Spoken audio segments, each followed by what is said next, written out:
Avec une production annuelle de 1,3 million de tonnes, la Côte d'Ivoire se positionne comme premier pays producteur de caoutchouc naturel en Afrique et troisième dans le monde.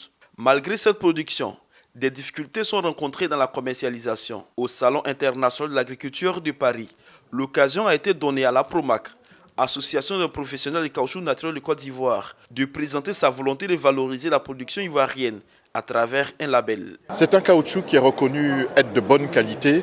Il est temps maintenant que nous fassions connaître cette qualité dans le monde entier et que, par ricochet, nos petits producteurs obtiennent une meilleure rémunération du fruit de leur travail. Et c'est pour ça qu'aujourd'hui, nous parlons de labellisation du caoutchouc. On parle du caoutchouc ivoire. Pour y arriver, le gouvernement se fait garant à travers une politique de régulation du marché. Mais déjà, le Conseil EVA Palmier à huile met l'accent sur la transformation de la production locale. C'est d'offrir aux investisseurs des facilités fiscales. Alors, en termes de facilités fiscales, il s'agit d'exonération, mais il s'agit aussi de crédits d'impôt.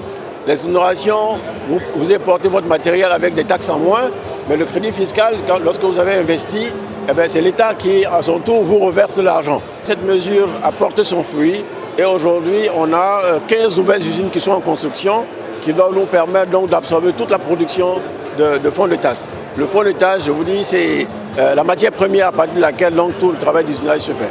La Promac et le Conseil EVA Palmier à huile multiplient les rencontres bilatérales au cours de ce salon pour le bonheur de l'ensemble des producteurs d'EVA de Côte d'Ivoire.